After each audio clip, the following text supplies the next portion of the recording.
everyone, welcome to True Fan Forum. Today, I want to delve into some nostalgia goodness by talking about the 1992 comedy Surf Ninjas, starring Ernie Reyes Jr., Rob Schneider, and Leslie Nielsen. Now, for those of you not familiar with the movie, Surf Ninjas is about two brothers, Johnny, played by Reyes, and young Adam, played by Nicholas Cohen.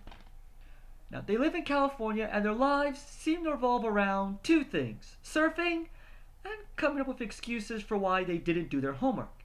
Now, unbeknownst to their brothers, they are actually princes of a South Pacific island kingdom called Portishead.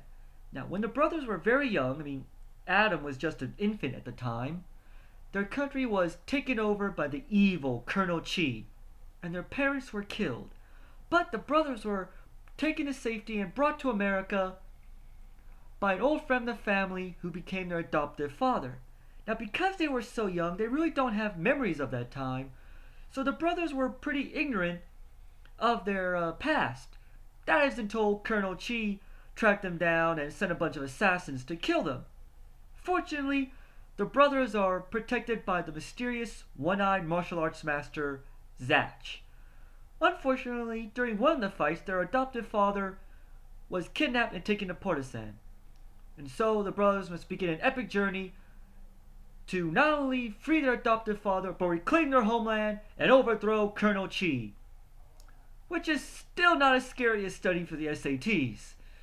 SATs. Now, as you can probably tell from the movie, from the title of the movie, this is a goofy movie. And you know what? That's what makes this movie funny. It is goofy. It is just hilarious. It's good old-fashioned fun, which I just love. Now let me talk a little thing about the casting. As I mentioned earlier, Rob Schneider is in this movie. In fact, it's probably one of his early films. Now, Rob Schneider plays a friend of the brothers, and he is just a complete oddball. Let me give you an example. Now, not only does he believe that he is a prince of Portishead, but he has this magical ability to make things happen just by saying, "What if I wished for a piano to fall on someone?" Although, every time he says that, or something like that, these weird events occur that actually make what he said happen. So, maybe he does actually have superpowers. No. It's just all coincidence and he's just a screwball. But with Rob Schneider, what can we expect? Now, I also mentioned Leslie Nielsen is in this movie. And this is actually one of my biggest complaints about the movie. Not that I don't think he makes a good villain. My biggest complaint about Leslie Nielsen in this movie is that there's not enough of him. I like the scenes he was in. I wish there could be just a little bit more. But ultimately, it comes down to there's not enough Leslie Nielsen. I am a huge fan of his. I think he was hilarious. So obviously, I just want more Leslie Nielsen. But again, he's the villain, and movies generally don't focus on the villain that much, so I understand it. And if I want a movie that's heavy on the Leslie Nielsen, I'll just watch The Naked Gun. So again, my only gripe about this movie is not enough Leslie Nielsen. Now, another little interesting casting note is that the one-eyed martial arts master Zach is played by Ernie Reyes Sr., Ernie Jr.'s father, which I don't really have to explain because the whole senior-junior thing. But anyway, just a little bit of trivia. And also on the notes of trivia, another person making an appearance, and probably one of her earliest appearances, is the actress Kelly Hu, who you might know from her role as the sorceress in The Scorpion King with The Rock, or she also played Lady Deathstrike in X-Men 2, X-Men United. You know, she's the one with the really crazy fingernails that cut up Wolverine. Again, she's one of those actresses, you may not know the name, but you've seen her. She's been in a lot of things. So again, just a little trivia. Now, as I said before, this movie is just goofy fun, which makes it just so much, which makes me laugh. Which made me just laugh so much during the movie. It just has endeared me to this movie for years. Now, to give you an idea of the goofiness of the movie, While Rob Schneider's character thinks he has superpowers, the two brothers actually develop superpowers. First off, Ernie Reyes Jr.'s character Johnny just seems to unlock these amazing martial arts skills, which, given the who's playing him, is understandable. I mean, Ernie Reyes Jr. is a martial artist. You probably remember him from Teenage Mutant Ninja Turtles 2. I think he's done stunt work other than that, so that makes sense.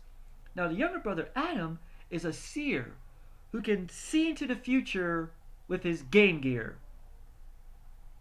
Yes, he can see into the future with his Game Gear. Such a 90s movie.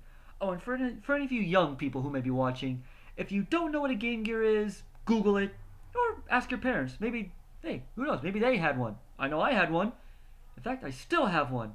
And it even works. But sadly, I can't see into the future, which would have been really great with the recent Powerball and Mega Millions jackpots. Ooh, to have a future scene Game Gear. Ah, well. Anyway, what else I want to talk about? Oh, yes, content. Now, I know content is important for a lot of parents, especially for younger kids. So if you're interested in watching this movie, don't worry, this is a kid-friendly movie. I mean, obviously it was made for kids. Now, it's rated PG for a lot of action sequences, both, hand-to-hand martial arts sequences and gunplay. But don't worry, a lot of the sequences are pretty bloodless. And the guys fighting the guns pretty much miss every single time. And in fact, the martial arts sequences have a nice comedic element to them, so they're funny. But again, relatively bloodless, or completely bloodless, and not really gruesome.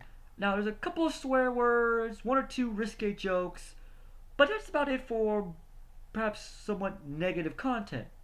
So if you're interested in getting your nice movie for your kids, or you want to have a family movie night, I really do recommend Surf Ninjas, because it's not a bad movie for younger viewers. It's not a bad movie for older viewers. So again, content-wise, it's pretty okay. Like I said before, I have loved this movie for years. I remember watching it as a kid, and it just stuck with me, even though I haven't seen this movie for a long, long time. In fact, I kept thinking about the movie so much, I just finally decided, I need to find it, I need to buy this movie, I need this movie. Luckily, I was able to find this on Amazon for about $6 some cents, under $7. So again, not a bad price. And I think I got this actually new, so it really does help. And yes, it is DVD. See, DVD. Hey, right there. So again, easy to find on Amazon, good price.